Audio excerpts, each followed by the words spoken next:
RMJ Movie Reviews back again with an on-the-fly movie review of The Glass Castle starring Woody Harrelson. Man, I had seen little trailers for this film, and I had just seen a couple reviews for it on YouTube. And I heard that this was going to be kind of a film that kind of divides people. Apparently, I guess this is based on a book, on the author's memoirs, to my understanding. And I heard that this deals with kind of real family, kind of destructive type of issues. But it's kind of being told in kind of like this is a great life, and then spurting in these little moments of brutal realism. So I was curious to see how the film was.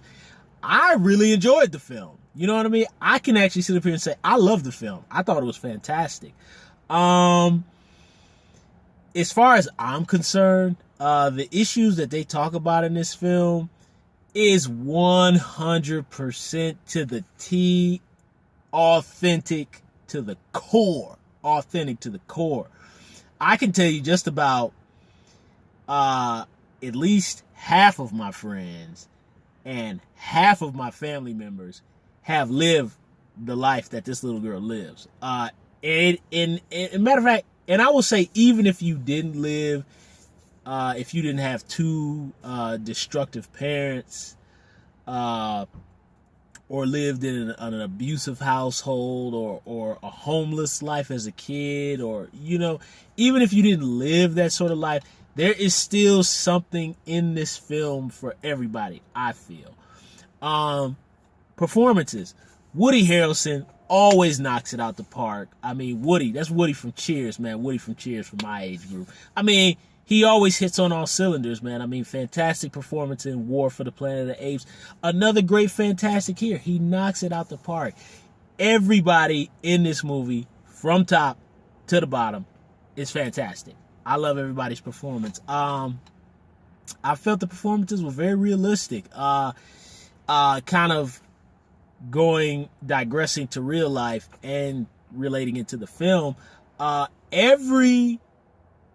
In particular, I want to aim for the females. Every female who I know who has lived in an abusive or dysfunctional household type of situation has always, and the females that I've known in my life, one in particular who I dated, was the oldest of the siblings. Was the middle child of the siblings, but she again did take on that role of the strong one, just like in this film. And I have seen that repeatedly in family dynamics of these kind of abusive situations. So I think this film is very, very, very authentic. Of course, there's a brief scene of sexual abuse. I like that the roles were kind of reversed in this film, although we know a lot of the sexual abuse reports of children, a lot of times it tends to be, adult males doing it to young females. But I like that this movie did show some light on that. There is a lot of young males being abused, and not by older men, but by older women abusing young boys. And I like that, not just older women beating the heck out of young boys, but sexually abusing them. And I like that they touched on that. I think that's something that doesn't get shown that much in films. So I like that they touched upon that. That's a very authentic thing. I know some people who've been through that sort of thing, finding out now as an adult. And as far as the dysfunctional relationship between the parents, of there's this abusive. What I love about the film is how the film is very much like I was saying, and when I alluded to other reviewers, is it's kind of told exactly from a child's point of view. Dad is he's fun, he's great. He's doing these things that is basically child endangerment, child abuse. But when they think about it, it's fun because that was my childhood. We view our childhood through rose-colored glasses. So I think the film is very much trying to tell the story like that, as if you're the adult remembering your childhood, because we tend to look at our childhood again like a great way. We are going to remember those moments of horror as horror, but for the most part, we view it through rose-colored glasses, even when it was crazy stuff. When it gets to the really extreme crazy stuff, that's when you kind of see that for what it is, or you look back on it and you realize what it is, which is kind of what the character is doing in the film. You know, she's looking back and she's kind of remembering her childhood, but she's kind of saying like, man, this is like horror. This is a horrible situation that we were put through as children. And it really shows just the volatile relationship that the parents had, and that they're basically two volatile people.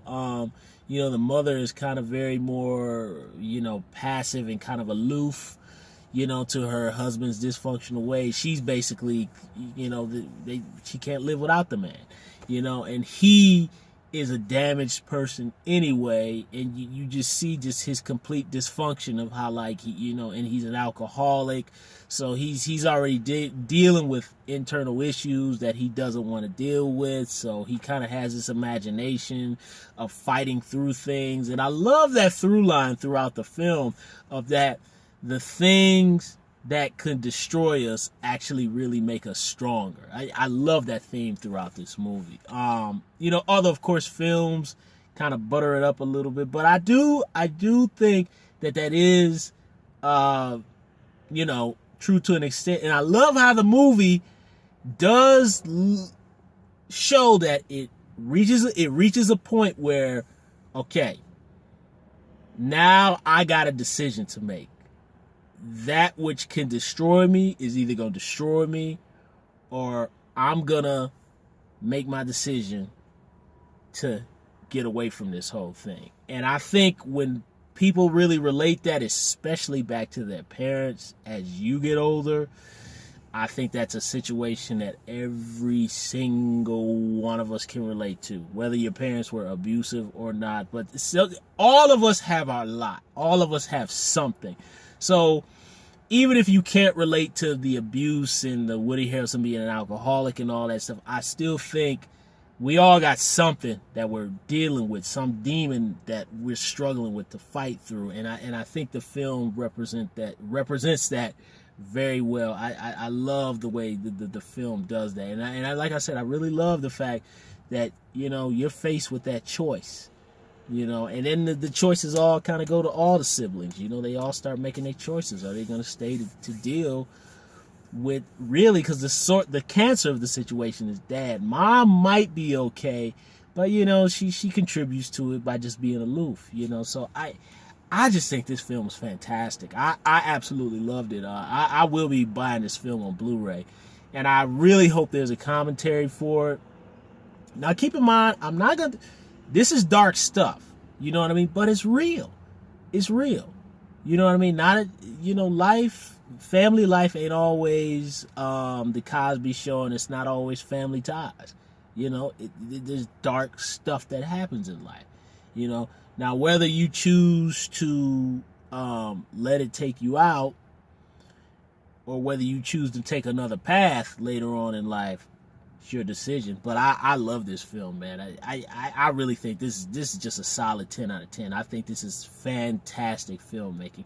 Of course, it gets a little melodramatic, and it kind of hits some beats that we know it'll hit, but still, I love this film. I highly recommend it. If you can get on board with the fact that this is dark, it ain't rosy and picturey, it's just real. You know, so I highly recommend to people if you're up for the ride. But hey, thumbs up this video, subscribe to the channel, share the video, leave comments down below about the Glass Castle. Don't forget to ding-a-ling-a-ling-ling-ling, hit the little bell to be notified when I pop up with more videos and just fun movie content discussion talk. Hey, whatever, y'all. RMJ Movie Reviews. I will see you all soon.